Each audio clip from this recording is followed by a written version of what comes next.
ಇಲ್ಲಿ ಕಡಲೆಯನ್ನು one night ನೆನೆಸಿಟ್ಟಿದ್ದೇನೆ. ಇದನ್ನೀಗ ಚೆನ್ನಾಗಿ ತೊಳೆದು ಬೇಯಲಿಕ್ಕೆ ಇಡಬೇಕು. ಕಡಲೆ ಪಲ್ಯ ರೆಸಿಪಿ ಮಾಡಲು ಏನೆಲ್ಲ ತಗೊಂಡಿದ್ದೇನೆ ಅಂದರೆ 2 ಈರುಳ್ಳಿ,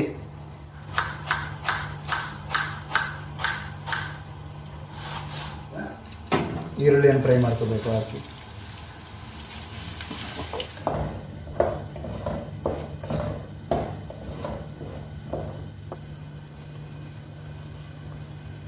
ಕಡಲೆ ಪಲ್ಯ ರೆಸಿಪಿ ರೆಡಿ ಆಯಿತು.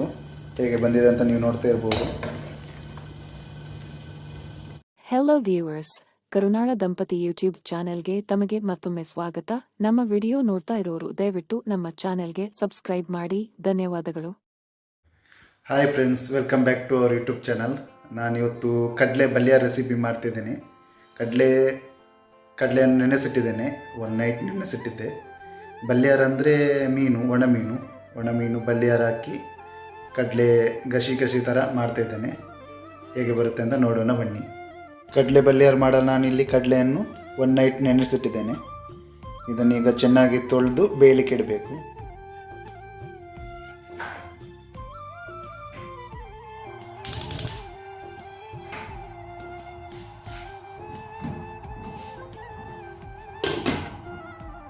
ನಾನಿಲ್ಲಿ ಬಲ್ಯಾರ ಮೀನನ್ನು ಕಟ್ ಮಾಡಿ ಇಟ್ಕೊಂಡಿದ್ದೇನೆ. ಇವಾಗ ಇದನ್ನು ಚೆನ್ನಾಗಿ ತೊಳೆದು ಅರ್ಧ ಗಂಟೆ ನೀರಿನಲ್ಲಿ ನೆನೆಸಿಡಬೇಕು. ನೀರು ಚೆನ್ನಾಗಿ ಕುದಿ ಬರ್ತಿದೆ. ಇವಾಗ ಇದಕ್ಕೆ ಉಪ್ಪನ್ನು ಸೇರಿಸ್ಕೋಬೇಕು.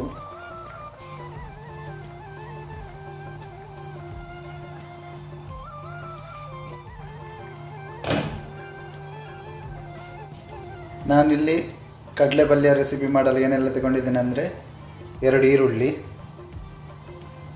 1 ಟೊಮೆಟೊ, ಶುಂಠಿ ಸ್ವಲ್ಪ, ಬೆಳ್ಳುಳ್ಳಿ 3 ಎಸಳು, ಕೊತ್ತಂಬರಿ ಸೊಪ್ಪು ಸ್ವಲ್ಪ. ಮೊದಲಿಗೆ ಈರುಳ್ಳಿಯ ಸಿಪ್ಪೆ ತೆಗೆದು ಚಿಕ್ಕದಾಗಿ ಕಟ್ ಮಾಡಿ ಇಟ್ಕೋಬೇಕು. ಈರುಳ್ಳಿಯನ್ನು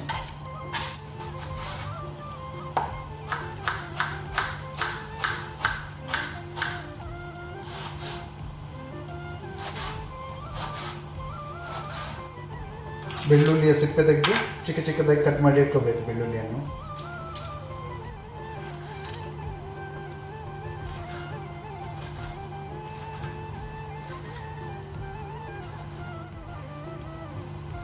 ಶುಂಠಿಯ ಸಿಪ್ಪೆ ತೆಗೆದು ತೊಳೆದು ಚಿಕ್ಕದಾಗಿ ಕಟ್ ಮಾಡಿ ಇಟ್ಕೋಬೇಕು. ಶುಂಠಿಯನ್ನು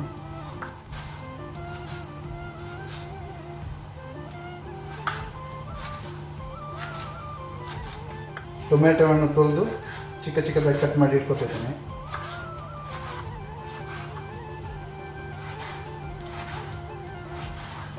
ಕೊತ್ತಂಬರಿ ಸೊಪ್ಪನ್ನು ತೊಳೆದು ಕಟ್ ಮಾಡಿ ಇಟ್ಕೊತಿದ್ದೇನೆ. ನಾನಿಲ್ಲಿ ಕಡಲೆ ಪಲ್ಯ ಮಾಡಲು 6 ಕೆಂಪು ಮೆಣಸು ತಗೊಂಡಿದ್ದೇನೆ. ಉಪ್ಪು, ತೆಂಗಿನೆಣ್ಣೆ, ಅರಶಿನ, ಮೆಂತೆ, ಸಾಸಿವೆ, ಕೊತ್ತಂಬರಿ, ಜೀರಿಗೆ, ಕಾಳು. ಮೊದಲಿಗೆ ಒಂದು ಫ್ರೈ ಪ್ಯಾನನ್ನು ಸ್ಟವ್ ಮೇಲೆ ಇಟ್ಟು ಅದರ ಫ್ಲೇಮನ್ನು ಮೀಡಿಯಂ ಫ್ಲೇಮಲ್ಲಿ ಇಡಬೇಕು.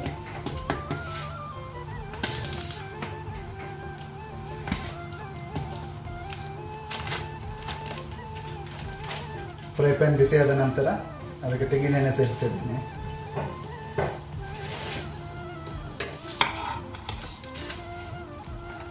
ತೆಂಗಿನೆಣ್ಣೆ ಬಿಸಿಯಾದ ನಂತರ ಈರುಳ್ಳಿಯನ್ನು ಫ್ರೈ ಮಾಡ್ಕೋಬೇಕು ಹಾಕಿ.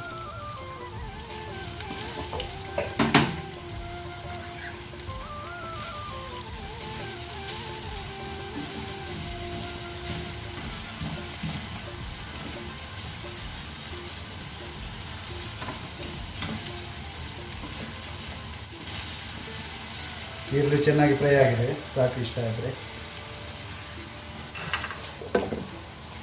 ಸ್ವಲ್ಪ ತೆಂಗಿನೆಣ್ಣೆ ಸೇರಿಸ್ತಿದ್ದೇನೆ.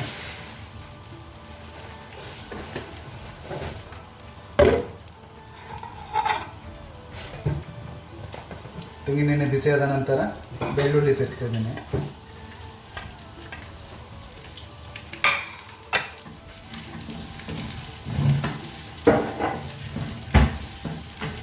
ಆಮೇಲೆ ಶುಂಠಿಯನ್ನು ಸೇರಿಸ್ತಿದ್ದೇನೆ.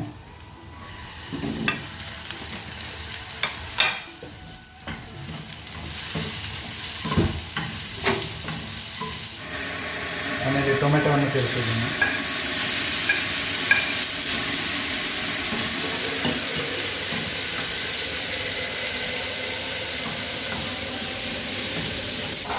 ಸ್ವಲ್ಪ ಉಪ್ಪನ್ನು ಸೇರಿಸ್ತಿದ್ದೀನಿ.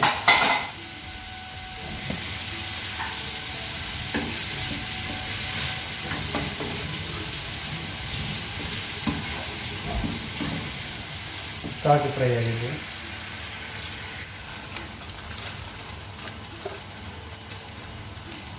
ಇವಾಗ ಇದಕ್ಕೆ ಒಣಮೆಣಸನ್ನು ಸೇರಿಸ್ತಿದ್ದೇನೆ.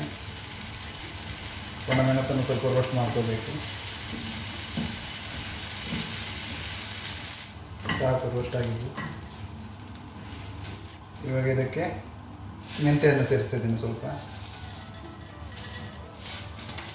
ಸ್ವಲ್ಪ ಜೀರಿಗೆ, ಸ್ವಲ್ಪ ಕಾಳು, ಕೊತ್ತಂಬರಿ ಇಷ್ಟನ್ನು ಸೇರಿಸಿ ಸ್ವಲ್ಪ ಫ್ರೈ ಮಾಡ್ಕೋಬೇಕು.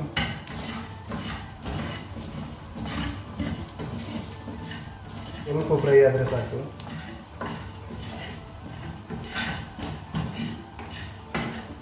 ಎತ್ತಿ ಇಟ್ಕೋತಿದ್ದೇನೆ. ತೆಂಗಿನ ತುರಿಯನ್ನು ಸೇರಿಸ್ತಿದ್ದೇನೆ.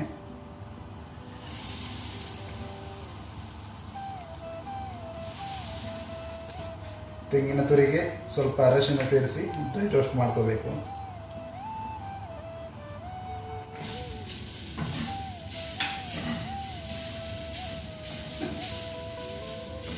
ಸಾಕು ರೋಸ್ಟ್ ಆಗಿದ್ದು.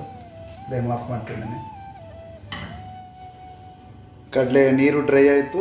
ಕಡಲೆನೂ ಚೆನ್ನಾಗಿ ಬೆಂದಿದೆ. ಫ್ಲೇಮನ್ನು ಆಫ್ ಮಾಡ್ತಾ ಇದ್ದೇನೆ. ಕಡಲೆ ಆಯಿತು. ಫ್ರೈ ಮಾಡಿದ ಮಸಾಲ ಐಟಮನ್ನೆಲ್ಲ ತಣಿಲಿಕ್ಕೆ ಇಡ್ತಿದ್ದೇನೆ. ಇದು ತಣಿದ ಮೇಲೆ ಗ್ರೈಂಡ್ ಮಾಡಲಿಕ್ಕಿದೆ. ಗ್ರೈಂಡ್ ಮಾಡಿ ಫೈನ್ ಪೇಸ್ಟ್ ಮಾಡ್ಕೋಬೇಕು ಇದನ್ನು.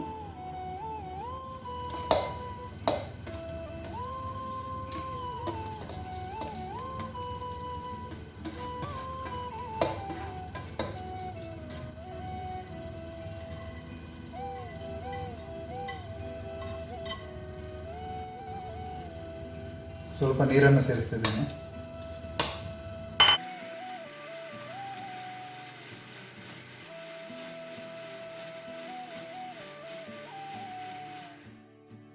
ಫೈನ್ ಪೇಸ್ಟ್ ಮಾಡಿ ಇಟ್ಕೊಂಡಿದ್ದೇನೆ. ಇಷ್ಟ ಆಗಿದ್ರೆ ಸಾಕು. ಇದೇ ಕಡಲೆಯ ಪಾತ್ರೆಯನ್ನು ಸ್ಟವ್ ಮೇಲೆ ಇಟ್ಟು ಅದರ ಫ್ಲೇಮನ್ನು ಮೀಡಿಯಂ ಫ್ಲೇಮಲ್ಲಿ ಇಡ್ತಿದ್ದೇನೆ.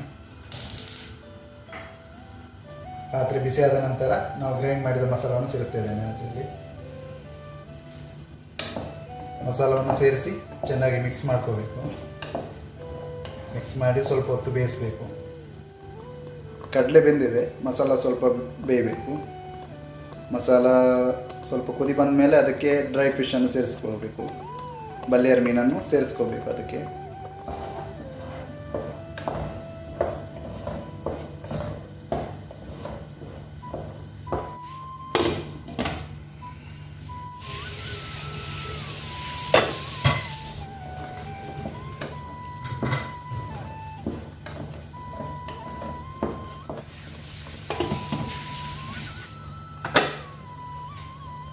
ಮಸಾಲ ಚೆನ್ನಾಗಿ ಕುದಿದಿದೆ. ಇವಾಗ ಇದಕ್ಕೆ ಬಲ್ಲೇರ ಮೀನನ್ನು ಸೇರಿಸ್ತಿದ್ದೇನೆ.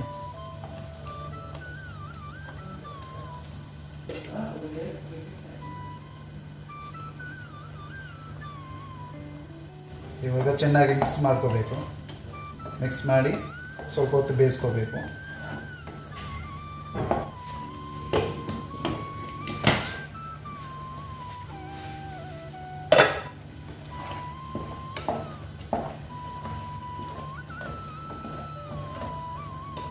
ಆವಾಗವಾಗ ಚಮಚ ಹಾಕಿ ತಿರುಗಿಸ್ತಾ ಇರಬೇಕು ಸ್ವಲ್ಪ ಹೊತ್ತು.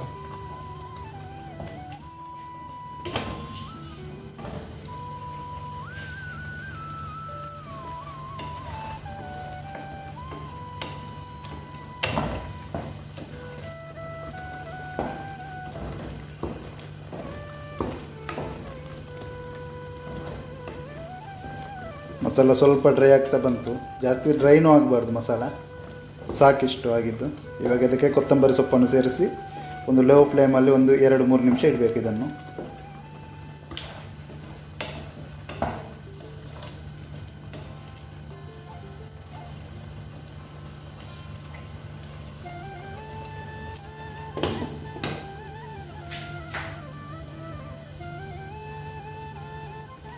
ಕಡಲೆ ಬಲ್ಯ ರೆಸಿಪಿ ರೆಡಿ ಆಯಿತು. ಹೇಗೆ ಬಂದಿದೆ ಅಂತ ನೀವು ನೋಡ್ತಾ ಇರ್ಬೋದು.